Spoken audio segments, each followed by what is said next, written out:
Meus amados, nós vamos abrir então a palavra de Deus no livro de Atos dos Apóstolos, capítulo 26. Atos dos Apóstolos, capítulo 26.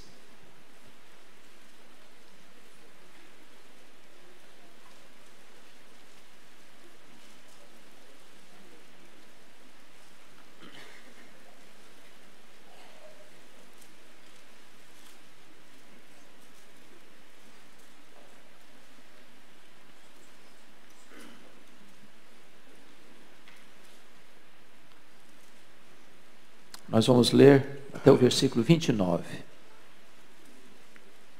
Atos 26, 1 a 29. A seguir, Agripa, dirigindo-se a Paulo, disse: é permitido que uses da palavra em tua defesa. Então Paulo, estendendo a mão, passou a defender-se nesses termos: tenho-me por feliz, ó rei Agripa, pelo privilégio de hoje na tua presença poder produzir a minha defesa de todas as acusações feitas contra mim pelos judeus, mormente porque és versado em todos os costumes e questões que há entre os judeus. Por isso, eu te peço que me ouças com paciência. Quanto à minha vida, desde a mocidade, como decorreu desde o princípio entre o meu povo e em Jerusalém, todos os judeus a conhecem. Pois, na verdade, eu era conhecido deles desde o princípio, se assim o quiserem testemunhar, porque vivi fariseu conforme a seita mais severa da nossa religião.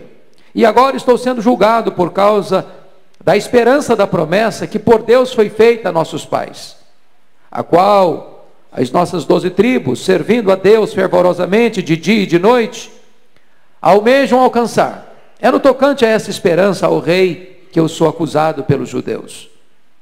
Porque se julga incrível entre vós que Deus ressuscite os mortos? Porque se julga incrível entre vós que Deus ressuscite os mortos? Na verdade, a mim me parecia que muitas coisas devia eu praticar contra o nome de Jesus o Nazareno.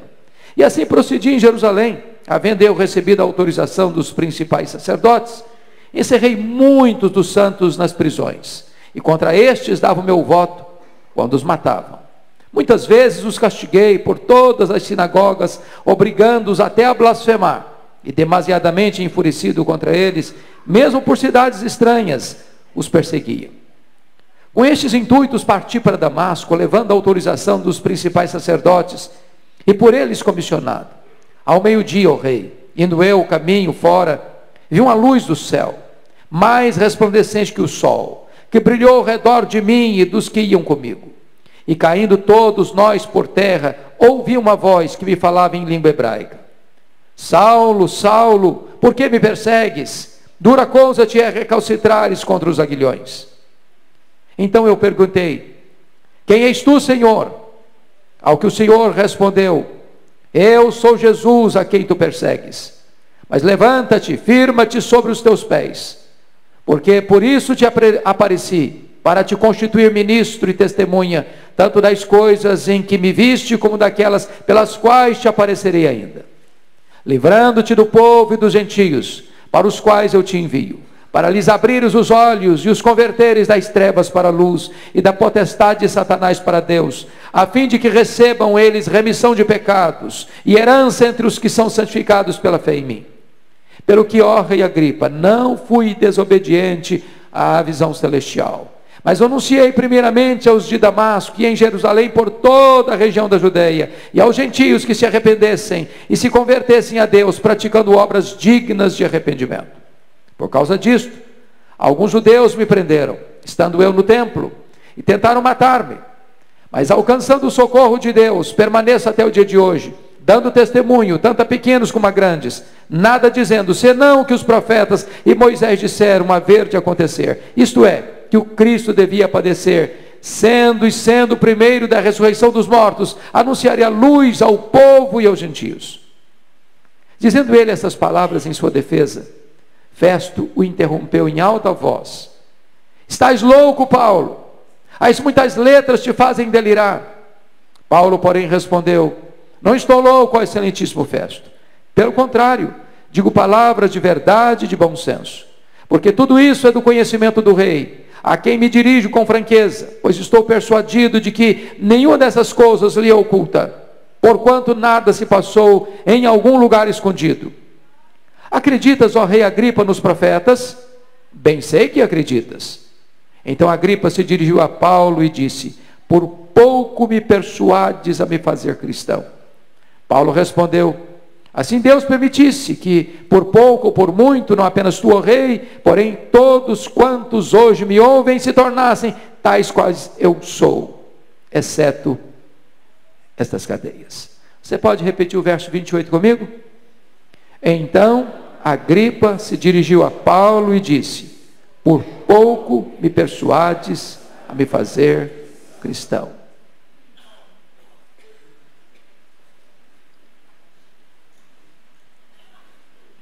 Eu quero conversar com você sobre o tema quase salvo, porém fatalmente perdido. Quase salvo, porém fatalmente perdido. Nós estamos diante de um dos maiores gigantes da história. Nós estamos diante do maior paladino do Evangelho, do grande bandeirante do cristianismo. O homem de mente peregrina, o homem de cultura invulgar, o homem de personalidade prismática, o campeão na história da igreja em plantio de igrejas, o incansável ganhador de almas. Estamos diante do apóstolo Paulo. Desde a sua conversão, ele enfrentou lutas, muitas lutas. Suportou cadeias, sofreu açoites, foi perseguido, foi açoitado com varas, foi preso, enfrentou naufrágios, trazia no corpo as marcas do Senhor Jesus, foi fuzilado pela fúria do inferno, foi atacado por todas as frentes e torpedeado pelos dardos mais inflamados do maligno. Este homem sofreu fome, sofreu sede, sofreu injustiça as mais severas das mãos dos homens. Para pregar o Evangelho, ele atravessou províncias, rompeu fronteiras, marchou por estradas, cruzou desertos, navegou mares encapelados, percorreu cidades, campos, vilas, desertos, entrou nos templos, nas sinagogas, falou nas praças, nas ilhas, na praia, nas escolas, nas prisões, nos régios salões das altas cortes, pregando o Evangelho a escravos e a livres, a reis e a vassalos, a grandes e a pequenos, a sábios e a ignorantes, a multidões e a solitários, sempre falando com intenso fervor e ardor, com saúde ou com doença, preso ou em liberdade, na cadeia ou nas praças, acolhido ou escorraçado, aplaudido ou apedrejado, amado ou odiado, na pobreza ou na fartura, pregando o Evangelho. Ele fez 3 viagens missionárias: província da Galácia, província da Macedônia, província da Acaia, província da Ásia Menor, plantando igrejas, levando a Cristo centenas, milhares de pessoas. Agora ele está de volta a Jerusalém, não para se aposentar, não para deitar numa cadeira de balanço, não para vestir um pijama. Ele volta, sim, com as mãos cheias de ofertas aos pobres da Judéia. Quando ele chega em Cesareia, Ágabo profetiza que ele vai ser preso. Vai ser preso em Jerusalém. Os discípulos tentam demovê-lo, mas corajosamente ele diz para eles: o que vocês estão fazendo comigo? Eu estou pronto não só a ser preso, eu estou pronto a morrer pelo nome de Jesus. E ele foi para Jerusalém, e ele foi preso. Conspiraram contra ele, armaram ciladas contra ele, resolveram matá-lo, fizeram juras e voto de que o matariam. Por providência de Deus, a trama é descoberta, e Paulo é transferido para Cesareia Marítima. Ali ele é acusado durante 2 anos.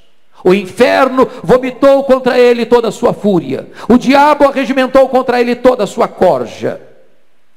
E diante da frouxidão de Festo, prestes a entregá-lo nas mãos do Sinédrio, que armava uma orquestração contra ele para matá-lo, diz a Bíblia que Paulo decide, como cidadão romano, que quer ser julgado diante de César. E é nesse momento então, que lá em Cesareia, Festo recebe a visita do rei Agripa, acompanhado de Berenice, sua mulher. E diz a Bíblia que é nesse ínterim dessa visita que Paulo é chamado para dar o seu testemunho diante do rei Agripa. Uma reunião de pompa, de luxo, para Paulo fazer a sua defesa. E talvez com um brilhantismo raro, num dos mais eloquentes discursos da história da igreja, Paulo abre o seu coração, narra o que Jesus Cristo fez na sua vida. Ele mostra com total clareza, com diáfana eloquência, o que Cristo fez na sua vida, como ele era um monstro, como ele era um homem carrasco, como ele era um bárbaro, como ele era um perseguidor, assolador, exterminador, uma fera selvagem. E com fúria caminhava para Damasco, com o propósito de prender os cristãos e encerrá-los em cadeias. Mas de repente, naquela estrada, por volta do meio-dia, um fato acontece. Uma luz mais forte do que o sol incidiu-se sobre ele e derrubou ao chão. E então ele escuta uma voz que bradava desde os céus em voz hebraica: Saulo, Saulo, por que me persegues? Dura coisa te é recalcitrares contra os aguilhões. Este homem selvagem, este homem sanguinário está caído, está prostrado, está vencido, já convertido pelo poder do Espírito Santo de Deus. E ele então pergunta, agora com senso de submissão: quem és tu, Senhor? E Jesus responde para ele: eu sou Jesus, a quem tu persegues. Levanta-te, porque te enviarei para longe aos gentios. Enquanto Paulo narra este fato glorioso da sua conversão, Festo interrompe em alta voz: estás louco, Paulo? As muitas letras te fazem delirar.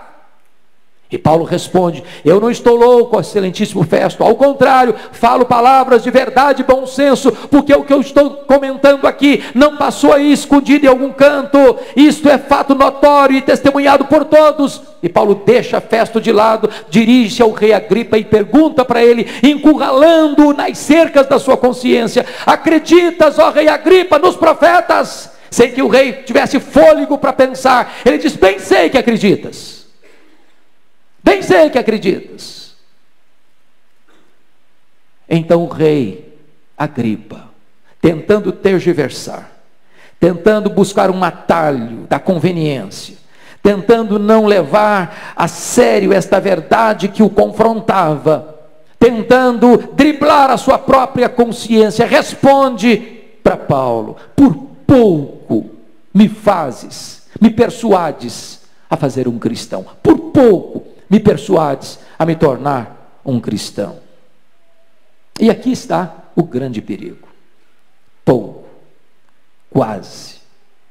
Daqui eu tiro meu tema: quase salvo, porém fatalmente perdido. Há muitas coisas, meus irmãos, na nossa vida, das quais se pode dizer que quando estão quase feitas, não estão feitas de modo nenhum. Um viajante que chega quase no horário no aeroporto para pegar o seu voo, perdeu o seu voo. Um estudante que se prepara e quase passou no vestibular, foi reprovado. Um general que quase ganhou uma batalha, perdeu-a. Um boxeador que quase ganhou a luta, perdeu-a. Quase é a confissão da derrota, com a esperança da vitória conservada até o fim. Quando se trata das coisas ordinárias da vida, esse quase pode ser reparado. O viajante pode pegar o próximo voo. O estudante pode passar no próximo vestibular. O general pode ganhar a próxima batalha. O boxeador pode vencer a próxima luta. Há ocasiões, entretanto, que o quase é irreparável. Nas questões da vida ou da morte, não há quase, só há duas categorias: os que ficam vivos e os que morrem. Um cirurgião famoso, que está escalado para fazer uma das mais delicadas cirurgias de um personagem tão conhecido na história. A imprensa divulga que a cirurgia vai acontecer no dia tal, no horário tal, no hospital tal, e no outro dia estampa-se nos jornais: a cirurgia foi quase bem sucedida, o paciente morreu. No dia 31 de dezembro de 1989, o barco Batomushi, na Baía da Guanabara, estava cheio de gente, alguns atores, atrizes, pessoas da sociedade, para assistir o grande espetáculo dos fogos multicoloridos da virada de ano, naquele lugar tão conhecido no Brasil e no mundo. Mas eis que aquele barco começa a naufragar. O desespero, o pânico toma conta de todos. Barcos salva-vidas foram chamados para prestar socorro. Entretanto, muitas daquelas pessoas que estavam ali pereceram. Os barcos salva-vidas chegaram quase na hora, mas chegaram tarde demais. 17 de junho de 2007, voo 3054 da TAM, sai de Porto Alegre, com destino a Congonhas. É uma tarde chuvosa, e havia dentro daquele avião 181 passageiros. Havia dentro daquele avião 6 tripulantes. O destino deles era Congonhas, era São Paulo. O avião chega a aterrissar, as rodas tocam o solo, mas aquele avião não para, celeremente avança, para daqui a pouco vir uma bola de fogo, e aí matar as 12 pessoas no solo. 199 mortos. Pessoas que estavam humanamente seguras e salvas. Apenas quase salvas, porém totalmente mortas. No dia 5 de setembro de 1870, 11 alpinistas foram escalar o Monte Branco em Chamonix, no interior da França. A noite trevosa se aproxima, e ao mesmo tempo uma grande nevasca. E aqueles alpinistas perturbados, transidos de frio, enregelados, não conseguiram tomar o caminho de volta para casa. Nesse desespero, eles caem numa fenda de gelo e perecem um após o outro. Dias depois, o corpo de bombeiro, procurando aqueles alpinistas perdidos naquela montanha gelada, descobriram seus corpos congelados. Descobriram mais. Se eles tivessem dado 5 passos para frente, eles teriam encontrado inevitavelmente o caminho de volta para casa.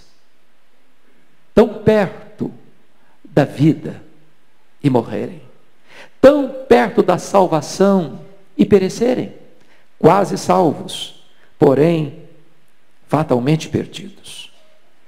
Pode ser que para você que veio aqui nesta noite, não falte para você quase nada para você ser salvo. Quase nada para você se tornar um filho de Deus. Mas esse quase é o intervalo entre você e a salvação. Esse quase é a distância que há entre você, ou o desejo de você ser salvo, e o fato de você o ser.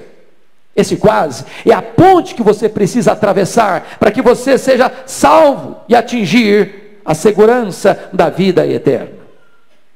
Quase não adianta para você. A Bíblia diz que Agripa entra para este triste rol daqueles que foram quase salvos, porém ficou totalmente perdido. Parece-nos que Agripa botou o pé na sepultura, sem saber qual era o destino da sua alma.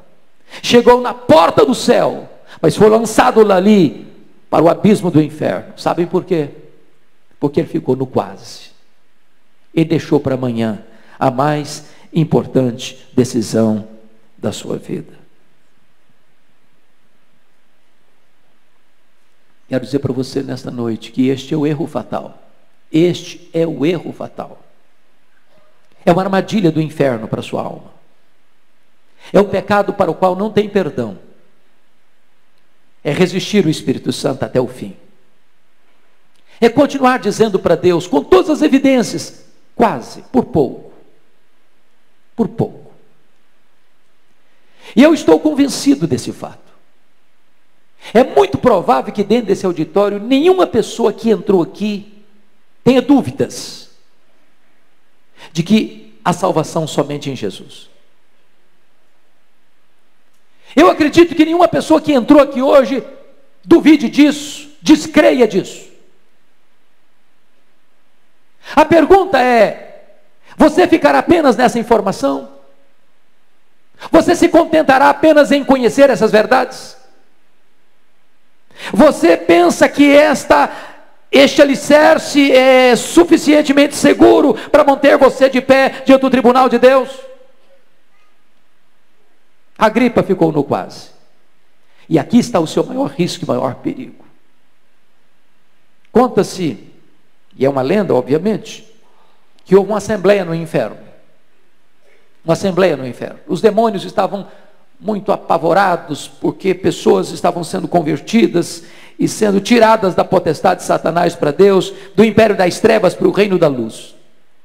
E eles se reuniram então para traçar um projeto, um plano para tentar dificultar estas conversões.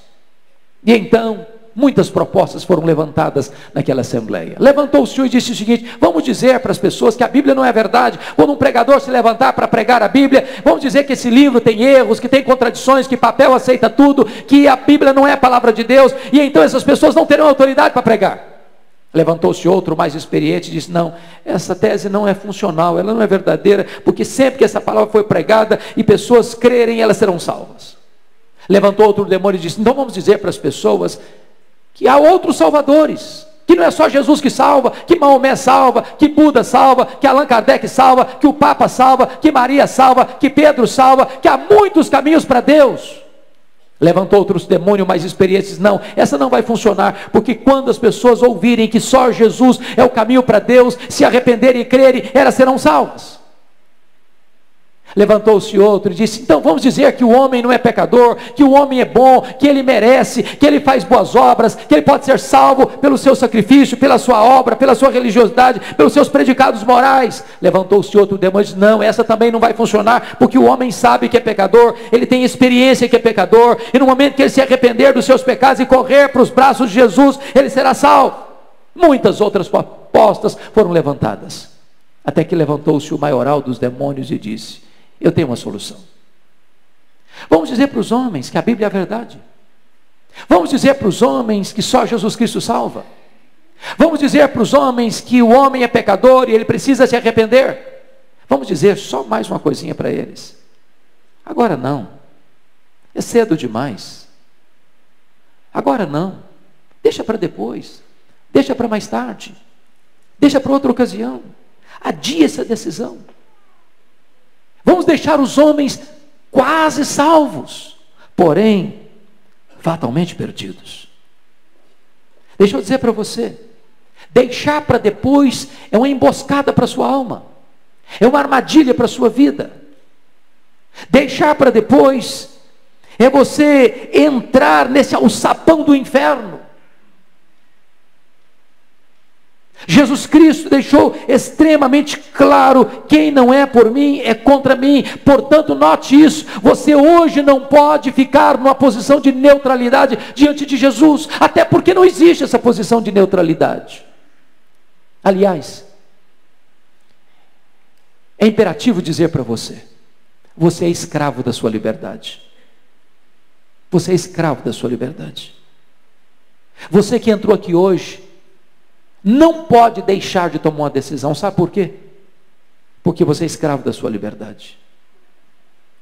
Você é como alguém dentro de um barco, rio abaixo.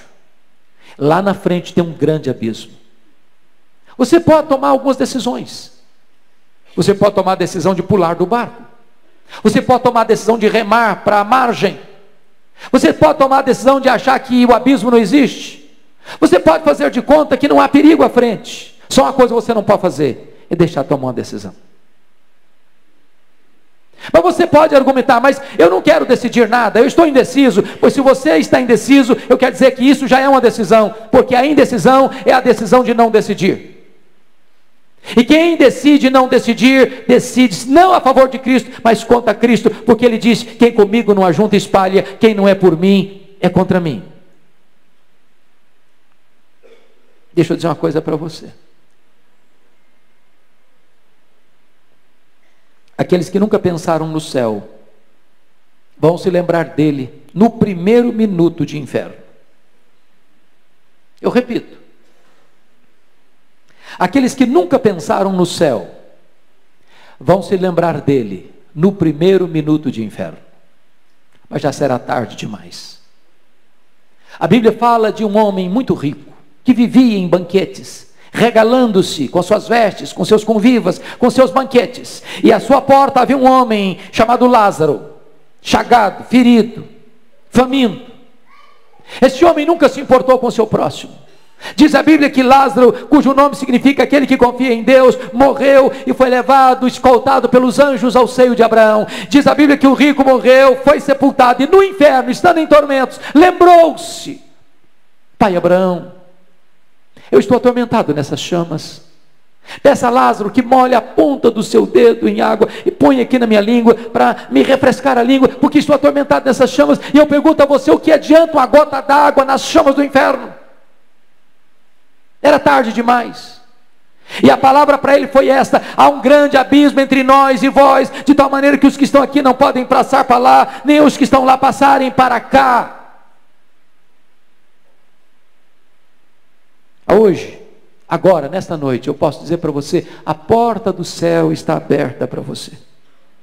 E Jesus convida você: vinde a mim, todos vós que estáis cansados e sobrecarregados, e eu vos aliviarei. Hoje Deus convida você: convertei-vos, convertei-vos de todo o vosso coração, convertei-vos dos vossos maus caminhos, porque havereis de morrer.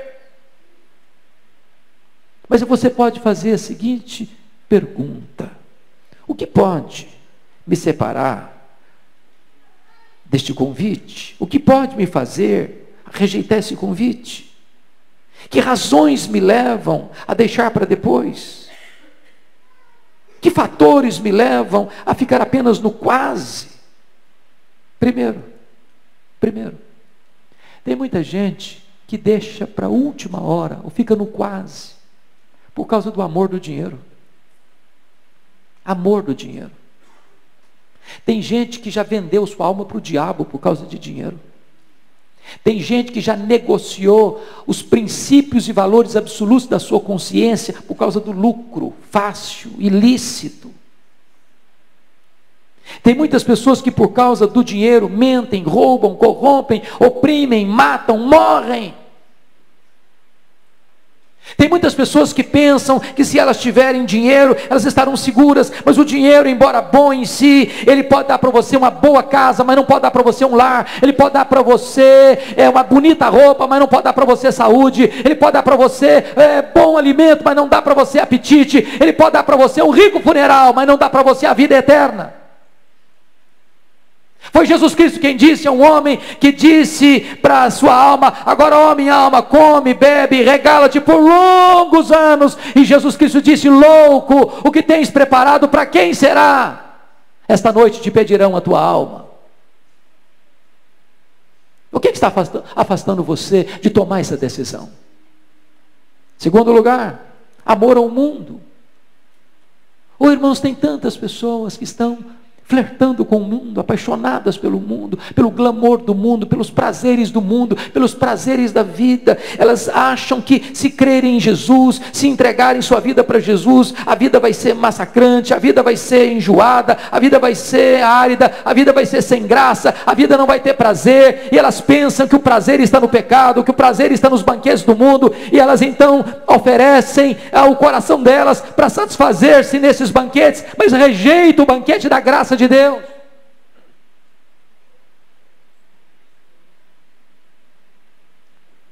Tem gente que é como o corvo que Noé soltou depois do dilúvio. Quando aquele corvo saiu da arca e viu lama e viu sujeira, ele não quis voltar para a arca, ele ficou lá. Preferiu a sujeira da lama do que o conforto, a segurança da arca da salvação. Há muitas pessoas que são amigos do Evangelho, gostam do Evangelho, até vêm à igreja, até gostam de cantar as músicas, até gostam de participar das atividades da igreja, mas nunca romperam com o mundo, nunca romperam com o pecado, nunca cindiram definitivamente com aquilo que os prende umbilicalmente ao mundo, gostam das coisas do mundo mais do que das coisas de Deus, ficam no quase, estão quase salvas, porém fatalmente perdidas. O que é que está afastando você de tomar essa decisão? Outras pessoas deixam de tomar essa decisão por causa das amizades. Irmãos, se essas paredes pudessem falar, talvez dir-nos-iam que há pessoas que estiveram aqui conosco, cantando os cânticos de Sião, que hoje estão fora. Talvez qualquer um de nós aqui pode relatar de pessoas que já participaram conosco, cantando os cânticos de Sião, assentados ao redor da mesa do Senhor, e que hoje saíram, e que hoje fugiram, influenciados por mais amizades, e se perderam no mundo. Quem de nós não conhece a história de Elvis Presley? O famoso, rico, conhecido cantor de rock, talvez o maior deles, criado numa igreja evangélica, cantando no coral da igreja, que por influência do mundo, deixas o redil, o aprisco das ovelhas, vai se comprometer com drogas, vai ter um fim tão triste, morrer de overdose, influência das amizades. Há muitos pródigos que saíram da casa do pai, estão hoje num país distante, ou estão hoje na pocilga das drogas, do sexo ilícito, irresponsável, do álcool, das desgraças e mazelas desta vida, por influências de falsas amizades. O que está impedindo você de tomar essa decisão, de ficar com uma gripa quase, por pouco? Tanta gente, por influência da família. Eu conheço gente que diz assim: eu prefiro ir para o inferno de que mudar de religião. Meus avós pertenceram a esta religião, meus pais pertenceram a essa religião, eu nasci nessa religião, eu estou educando os meus filhos nessa religião, e eu prefiro me perder do que mudar. E Jesus Cristo foi categórico em dizer: quem amar mais o seu pai e a sua mãe do que a mim, não é digno de mim. Se você parar para perceber, essa família herodiana perdeu todas as suas oportunidades. A Bíblia nos fala de 4 Herodes. Herodes o Grande, aquele que mandou matar as crianças de Belém. Depois Herodes Antipas, aquele que prendeu João Batista e mandou degolar João Batista na cadeia. Aquele que zombou de Jesus no seu julgamento. Depois o terceiro Herodes, Herodes Agripa I, aquele que ouviu o evangelho pelos apóstolos, mas perseguiu a igreja de Deus em Jerusalém, e mandou passar ao fio da espada Tiago, e mandou prender Pedro na prisão máxima, e por não ter dado glória a Deus, ele foi comido de vermes. Agora estamos diante do último membro da família Herodiana, Herodes Agripa II. Ele está diante do maior evangelista da igreja, o apóstolo Paulo. Mesmo confrontado pela verdade, mesmo ouvindo o evangelho, mesmo ouvindo o testemunho de conversão de Paulo, ele escuta essa mensagem e diz para Paulo: Paulo, por pouco me persuades a me fazer um cristão, quase salvo, porém fatalmente perdido.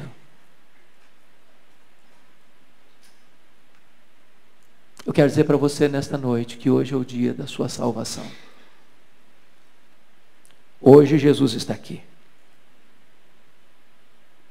Hoje você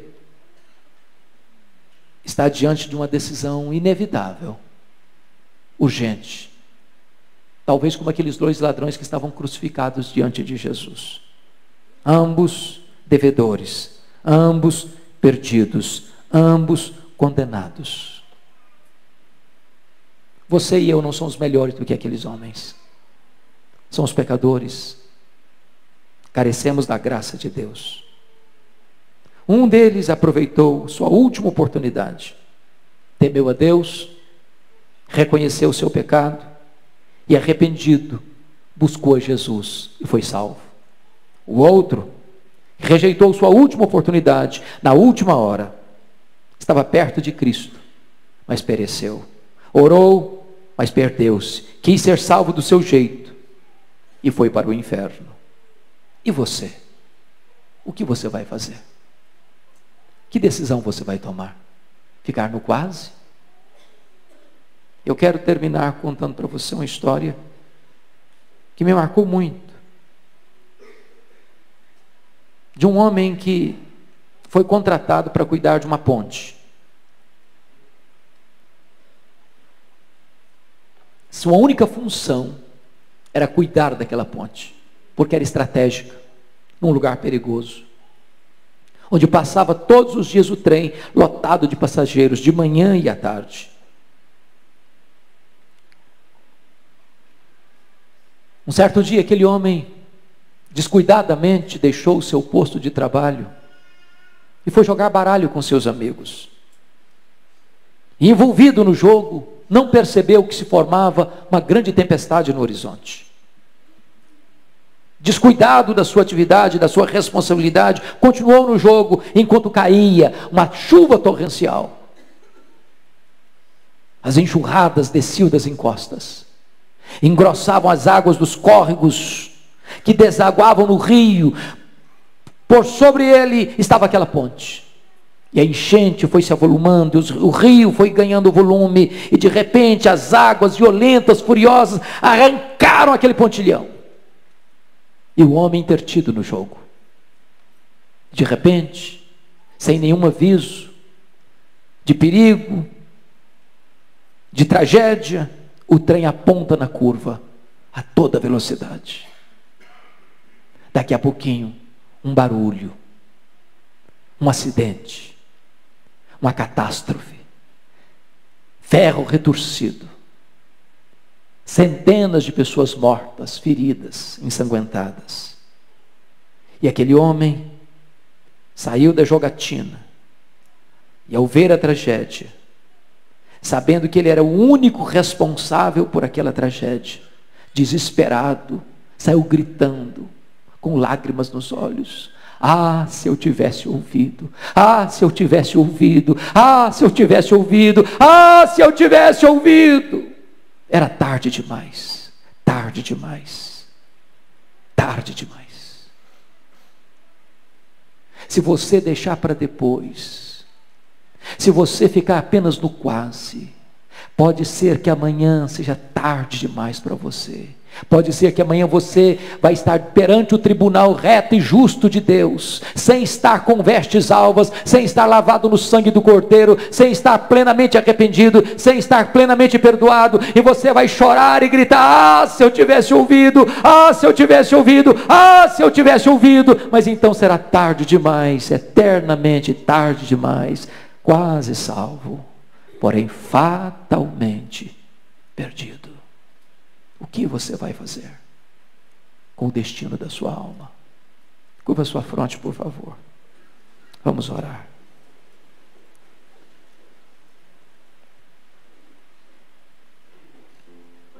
Nenhuma decisão da sua vida é mais importante do que essa. Nenhuma. Nenhuma decisão. Essa é a mais urgente, necessária decisão da sua vida. Você pode ganhar o mundo inteiro, se você perder sua alma, de nada valeu. Você pode pertencer à família mais famosa, mais conhecida, mais honrada dessa cidade. Se você não se converter, se você não nascer de novo, se você não se render a Jesus Cristo, nada disso vai valer. Você pode ter fama, sucesso, você pode ter uma brilhante carreira profissional, você pode ter sucesso na sua vida afetiva, você pode ter construído uma família maravilhosa, você pode ser amado na sua família, mas se você não for salvo, nada disso lhe aproveitará. Hoje é o dia da sua decisão. Hoje é o dia. Amanhã pode ser tarde demais. Se hoje você ouvir a voz de Deus, não endureça o seu coração,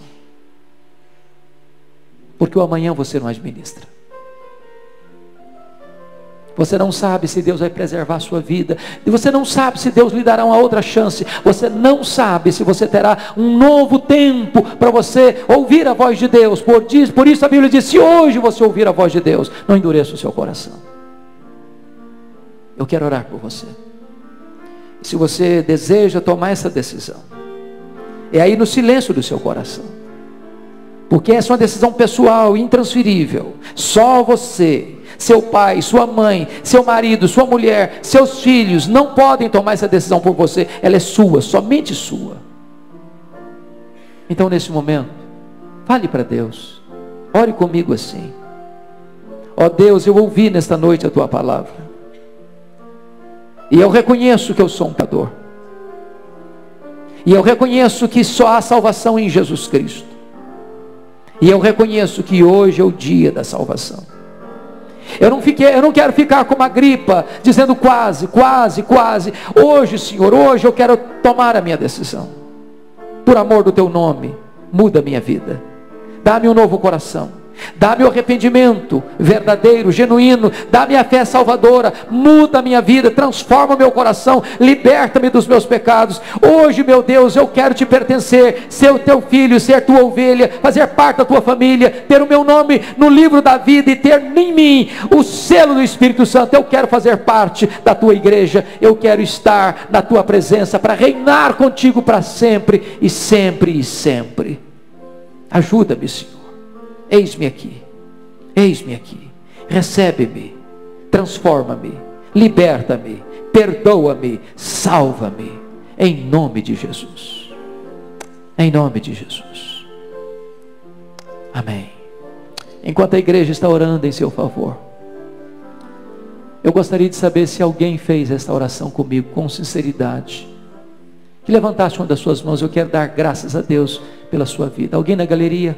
Amém. Mais alguém na galeria? Amém. Mais alguém na galeria? Amém. Aqui embaixo, alguém? Amém. Mais alguém? Mais alguém? Amém. Amém. Amém. Mais alguém? Mais alguém? Nós vamos orar, dar graças a Deus pela sua vida. Onde você está? Fique em pé. Eu quero orar por você neste momento.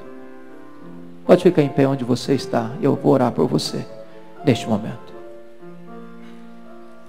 Graças a Deus. Ah, Senhor, glória ao teu nome, porque tu és o Deus da salvação. Glória ao teu nome, porque a tua palavra foi anunciada nesta casa, e a tua palavra é viva e poderosa. Agora toma estas vidas em tuas mãos, cobre-as com o sangue de Cristo Jesus, dá a elas o teu perdão, dá a elas a alegria da salvação, dá a elas a certeza da vida eterna, dá a elas, meu Deus, a experiência gloriosa de um novo nascimento, para que elas possam pertencer à tua família, ao teu rebanho, e receberem de ti, Deus, a alegria e a segurança de que estão nos teus braços, e dos teus braços ninguém pode arrancá-las. Glória ao teu nome, por tão grande salvação. Louvado seja o teu nome, em nome de Jesus. Amém. Amém.